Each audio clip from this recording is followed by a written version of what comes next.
Hello everyone, I am Monica. Today I will start chapter 5th of class 6 maths. In the previous class I have been already discussed exercise 5.1 and 5.2 and then some important definitions. Today I will discuss some important definitions as well exercise 5.3. okay, so firstly we know about what is the means of right angle. An angle of measure 90 degree is called a right angle. ये मैं पहले भी बता चुकी हूँ आपको. अब suppose मैंने एक रे ड्रॉ की, ये मैंने रे ड्रॉ की. ओके, अब आपसे मैं पूछूं कि यहाँ पे कितना एंगल है. ओके, आप क्या बोलोगे? ये है क्या? Zero angle. क्या है ये? Zero angle. ओके, ये मैं पूरा समझा रही हूँ, ध्यान से सुनना.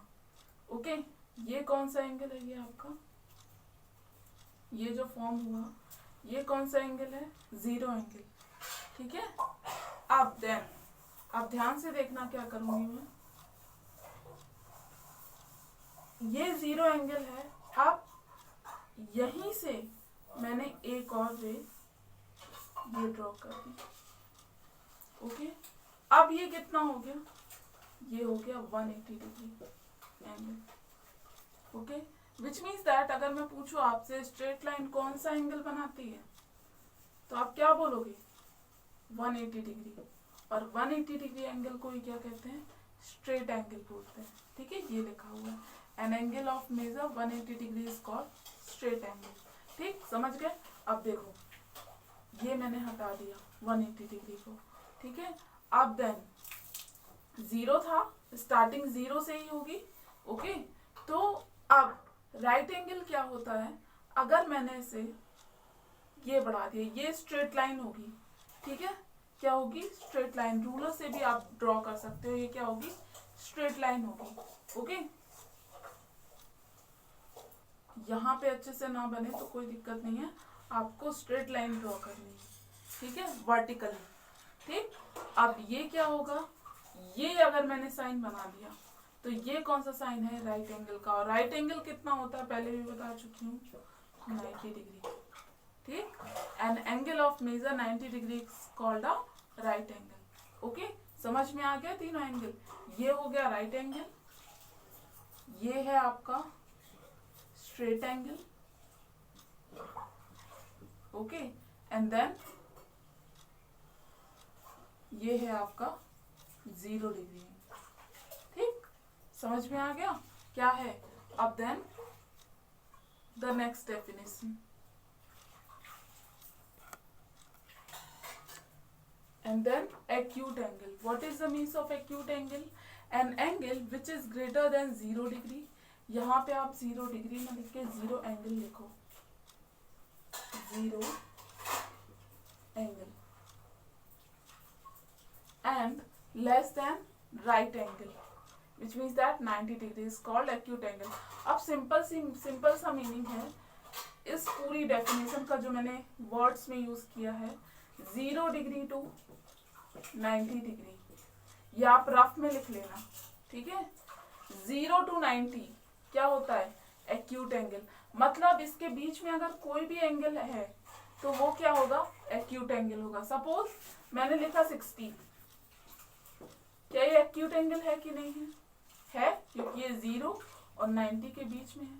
50, 40, 45 ये सब क्या है? ये सब एक्यूट एंगल है. ठीक है, अब ध्यान से देखना, जो आपको इम्पोर्टेंट है, डायग्राम में आप समझ नहीं पाओगे कि अब देखो, अगर मैंने 0 बोला तो ये आपका मैंने 0 बना दिया. ठीक है, मैंने बोला 90. ठीक है, ये मैंने 90 बना दिया आपका. ठीक, स्ट्रेट लाइन. अगर इनके बीच का कोई एंगल है, सपोज, अब कैसे पहचानोगे कि इसके बीच का है? ये टू लाइंस के बीच में कहाँ पे आएगा? इतने पोर्शन में जो भी एंगल आए वो क्या होगा? Acute angle. अब आपको अभी समझ में नहीं आया, राइट? तो अब देखो, इसके बीच में समझ में आ गया. ये एरिया वाइज में बता रही हूँ आपको. बहुत अच्छा तरीका है ये. इसके अलावा अगर आप करोगे तो कंफ्यूज होगे कहीं ना कहीं. अब देखो ये है, ये वाला एंगल, ये एक्यूट है। देन देखो ये जो मैंने ये एरिया लिया, इसके बीच में मतलब ये वाला एंगल, ये वाला एंगल, अगर मैंने मान लो इस लाइन से बाहर कर दिया, अब देखना ये एंगल मैंने बनाया है, तो क्या ये एक्यूट एंगल है? नहीं है। ठीक है, समझ में आ गया क्या बोल रही हूं मैं? तो मतलब इस लाइन से बाहर नहीं जाएगा, इस लाइन से अगर बाहर गया तो वो एक्यूट एंगल नहीं होगा। समझ में आ गया? ठीक है, तो 0 to 90 के बीच वाला एंगल, विच मीन्स दैट इस एंगल का शेप क्या होगा? शेप ये होगा, देखो ये है एक्यूट एंगल ओवरऑल अगर मैं बोलूँ तो। ठीक है, ये आप डिग्री में बना सकते हो, 60, 50, 40 जितना भी हो। मैंने 40 डिग्री का ड्रॉ कर दिया, एग्जाम्पल हो गया आपका। समझ गए कैसे आपको बनाना है? आपको शेप देख के समझना है कि ये क्या है, एक्यूट एंगल है। अगर मैं ऑब्ट्यूज की बात करूं तो angle which is greater than right angle and less than straight angle is called obtuse angle. And then obtuse angle किसके किसके बीच में? Right angle and straight angle के बीच में, मतलब 90 डिग्री टू 180 डिग्री। अब ध्यान से देखना, ठीक है? देख के आपको पहचानना है कि ये ऑब्ट्यूज एंगल है, ये एक्यूट एंगल है। एक्यूट एंगल मैंने बता दिया 0 to 90 के बीच में। अब ये 90 to 180। अब देखो ये है 90, ओके, और ये है 180। अब आप बताओगे कि देखो ये 90 के ये वाला पोर्शन तो क्या आ जाएगा? एक्यूट में आएगा, ओके। ऑब्ट्यूज में क्या लेना है? 90 to 180, विच मीन्स दैट ये वाला एंगल, देखो ये वाला एरिया, ठीक है। अब देखो ये मैंने अगर रफ किया तो ये एंगल, ये एंगल, ये एंगल, ये वाला एंगल, ये वाला एंगल, अब स्ट्रेट लाइन हो जाएगी ना, इस वजह से इसको नहीं ले सकते। तो क्यों? क्योंकि स्ट्रेट एंगल क्या है? 180 डिग्री है, और 180 डिग्री से छोटा लेना है, ओके। समझ में आया? तो ये क्या हो जाएगा? Obtuse angle. तो ऑब्ट्यूज एंगल का ओवरऑल शेप कैसा बनेगा? ये, ठीक है। ये आप कोई सा भी बना सकते हो, मैंने 120 डिग्री कर दिया, ठीक। And then reflex angle, an angle which is greater than straight angle but less than complete angle. अब कंप्लीट एंगल क्या होता है? मैंने बताया था आपको, ये पूरा, जैसे ये पॉइंट है तो ये पूरा एंगल क्या है? कंप्लीट एंगल है। और ये होता कितना है? 360 डिग्री होता है, ओके। ये मैंने बताया था, देखो ये ऐसा बताया था मैंने, ये पूरा एंगल कितना है? 60 डिग्री, 360 डिग्री है, ओके। तो आपको क्या करना है? आपको स्ट्रेट एंगल से बड़ा और कंप्लीट एंगल से छोटा, which means that straight angle which means that 180 degree to 360 degree के बीच का एंगल क्या हो जाएगा? Reflex angle. अब इसका शेप कैसा बनेगा? आप खुद सोचो। देखो स्ट्रेट एंगल तो ये है, ठीक है, और कंप्लीट एंगल कौन सा है? ये पूरा है, विच मीन्स दैट अगर 180 से कम होगा तो ये लाइन जो है ये ऊपर आएगी, राइट। और वो कौन सा है? ऑब्ट्यूज एंगल है, ठीक। लेकिन अगर मैंने रिफ्लेक्स की बात की तो वो लाइंस ऐसी आएंगी, ठीक है, ये छोटे हो जाएंगे, सॉरी, ठीक। समझ में आ गया? अब ये लाइन को मैंने सपोज आपका इरेज किया तो इसका शेप कैसा होगा ओवरऑल? ये देखो, ये क्या है आपका? Reflex angle. समझ में आ गया? ठीक, बहुत अच्छे से कर लेना ये 6 एंगल्स को। ये कहाँ है? 0 to 90, ओके, ये 90 to 180, एंड देन ये वाला 180 to 360, ठीक, ठीक है। ये रफ में लिखोगे आप, ठीक है। And then we start exercise 5.3। The first question is classify each of the following angle as acute, obtuse, right, straight और reflex। अभी आप कर लोगे, ओके। अब देखो फोर्थ क्वेश्चन में क्या है? फोर्थ क्वेश्चन इसका, this is fourth question, okay. अब देखो ये वाला एंगल पूछ रहे हैं ना वो, तो ये कौन सा एंगल है? ये रिफ्लेक्स एंगल है, ठीक है। ये समझ गए। And then match the following आप कर लोगे। देखो मैच द फॉलोइंग जो है वो रेवोल्यूशन बेस पे है, इसे आपको बहुत अच्छे से करना है। रेवोल्यूशन में समझा चुकी हूँ, ठीक है। ये पूरा ये कितना होगा, ये 1/4 रेवोल्यूशन है, ठीक है। ये पूरा 180 डिग्री कितना होता है, हाफ रेवोल्यूशन, ठीक है, समझ गए। अगर मैं बोलूँ 3/4 रेवोल्यूशन कितना होता है, 270 डिग्री, ठीक। ये आप ध्यान रखना, ठीक है। So this is the end of the 5.3 and then 5.4। The 5.4, the exercise 5.4 and the first question is by simply looking at the pair of angle given in the figure state which angle is each of the pair is greater, ठीक है। अब ये आपको समझ में आ गया। अब देखो ये क्या है, ये है आपका acute angle, okay. And then ये जो फर्स्ट क्वेश्चन में दिया हुआ है ये क्या है, राइट एंगल, ये होगा 90 डिग्री।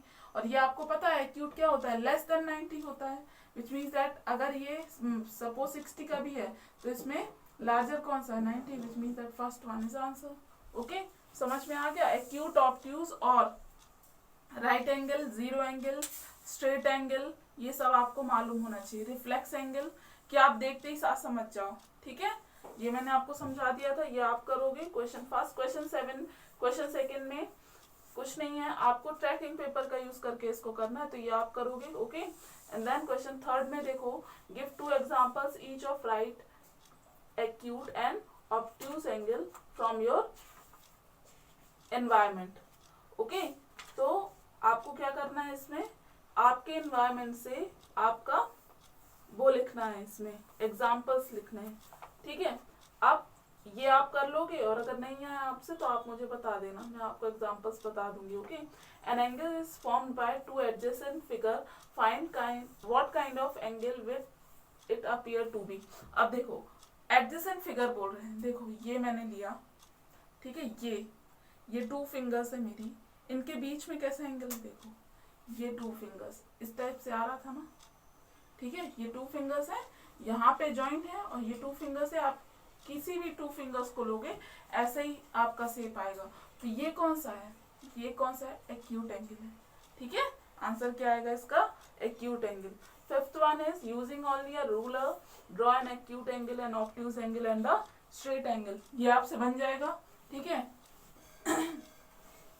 केवल आपको रूलर का यूज करना है, आपको प्रोटेक्टर का यूज नहीं करना है, ठीक है। और क्या करना है, आपको ड्रॉ करना है एंगल्स। अब जैसे लिखा हुआ है एक्यूट एंगल, तो मैंने अभी बताया था आपको, ये हो गया 0, ये हो गया आपका एक्यूट एंगल, ठीक है। ये आप कर लोगे, ठीक। अब then obtuse angle 0 and then greater than 90, ये क्या हो गया आपका, ये स्ट्रेट बनाना, ठीक है, ये स्ट्रेट लाइन बनाना, ये ठीक, ये हो गया आपका obtuse angle. And then third one is right angle which is quite easy, ये है आपका राइट एंगल। समझ में आ गया, रूलर से बन जाएगा ना आपसे, ठीक। And then 6th question, how many degrees are there in 1 right angle. अब बताओ 1 राइट एंगल में कितना डिग्री होता है, बता चुकी हूँ। राइट एंगल में कितना डिग्री होता है, 90 degree, okay. And then 2 right angles. अब देखो क्वेश्चन 6th का सेकेंड क्वेश्चन देखो, 2 राइट एंगल लिखा हुआ, 2 राइट एंगल आप बना दो। कैसे, ये first right angle and then यही लाइन होनी चाहिए कॉमन, एंड देन ये सेकेंड राइट एंगल, देखो ये एंड देन ये कितना हो गया, ये हो गया 90, ये हो गया 90, कितना हो गया 180 डिग्री, राइट। 90 प्लस 90 कितना हो गया 180 डिग्री। और आप देखो अगर मैं इस लाइन को मिटा दूं, 180 का फॉर्म हो रहा है ना, तो ये पूरा एंगल कितना है 180 ही है ना, प्लस किया तो 2 राइट एंगल्स जब आप मर्ज कर देते हो तो क्या आता है 180 डिग्री एंगल आता है। मैंने समझा दिया कैसे, 90 plus 90 180, okay. 3 right angles same है, मैंने रेवोल्यूशन समझाया था। 2/3 राइट एंगल मैंने बताया था आपको, ठीक है। अब 2/3 right angle means 2/3 right angle, देखो 2/3 राइट एंगल, राइट एंगल कितना है 90 डिग्री। अब इसको कैंसिल आउट करो, 3 1 जा 3, 3 3 जा 9, विच मीन्स दैट 32 जा 60। ठीक है, तो आंसर कितना आएगा आपका 60 डिग्री। ठीक, समझ में आ गया। अब then 7th question is fill in the blanks, वो आप कर लोगे। Okay, an angle whose measure is less than that of a right angle is acute angle, and an angle whose measure is greater than that of a right angle is called obtuse angle, an angle whose measure is the sum of the measures of two right angle is called straight angle, and the fourth one is when the sum of measures of two angles is that of a right angle, then each one of them, क्या लिखा है, when the sum of measure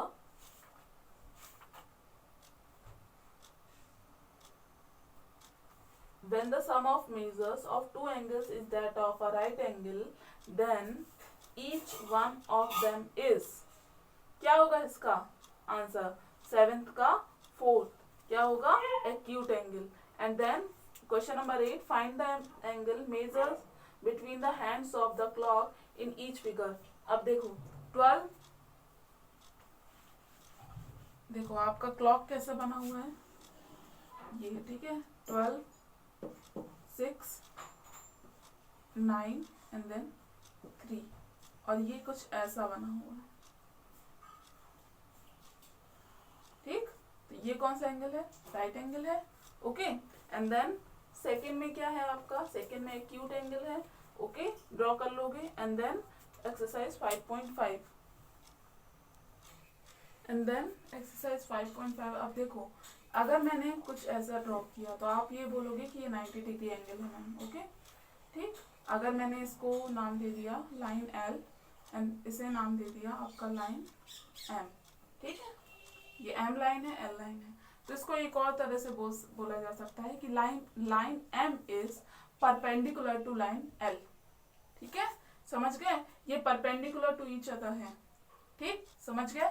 अब देखो question है, first question है कि आपको ये बताना है कि which of the following are models for perpendicular lines. ठीक है, the adjacent edge of a blackboard. अब आपको मालूम है ब्लैक बोर्ड कैसा होता है, इस टाइप का।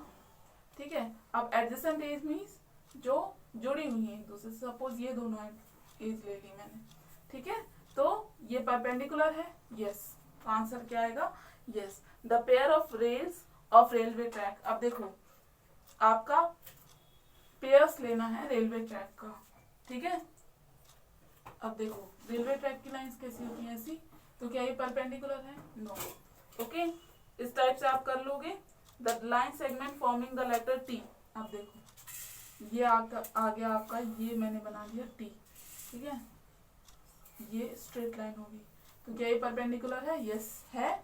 इसको आप ऐसा भी बना सकते हो और इसको आप ऐसा भी बना सकते हो।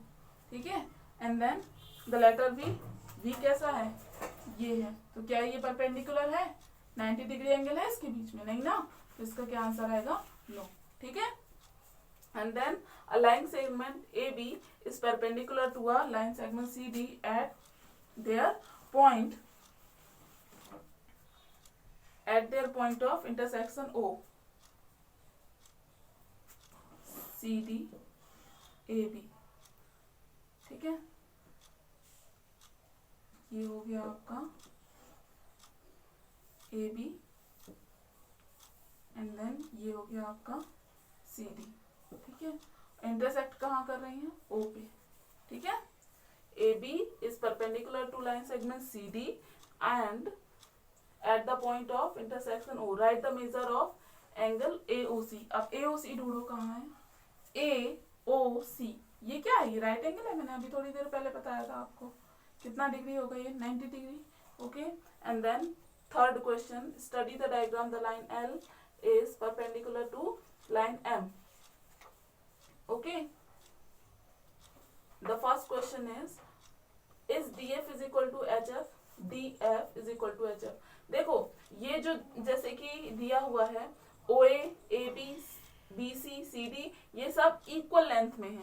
ठीक है, इक्वल पार्ट्स में डिवाइड है। तो अगर पूछा DF is equal to HF, तो इक्वल है क्या? यस इक्वल है, क्योंकि वो इक्वल पार्ट्स में डिवाइड है। ओके अब देखो क्वेश्चन सेकंड क्या है, does line M bisect the line segment CI। CI को क्या बाइसेक्ट कर रही है? CI। देखो पॉइंट काउंट किया करो, CDEF, यहाँ कितने पॉइंट है? 4। अब देखो IHG, ओके कितने पॉइंट है?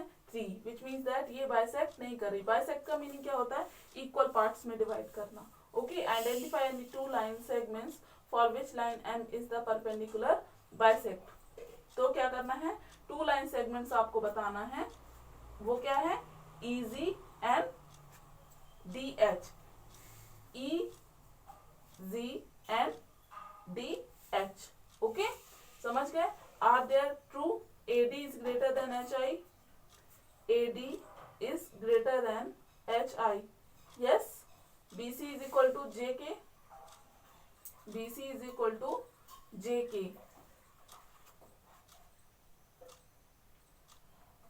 yes। and then CD is less than FI, CD is less than FI, true है ये भी, ठीक है समझ में आ गया। and then I will start classification of triangle. So this is the end of the class. Thank you. I will start in the next class classification of triangle, okay? And आपका जो एग्जाम में आना है, exam में आपका chapter 1 to chapter 5 exercise 5.5 तक आएगा, okay ठीक है। कहाँ तक आएगा आपका? एक्सरसाइज 5.5 तक रेडी करना। और हाँ ये एंगल्स बहुत अच्छे से कर लेना जो मैंने आज डेफिनेशंस बताया है आपको, और बस इतना ही। और मैंने आपको सब कुछ बताया है, तो आप रेडी करो। All the best for your exams.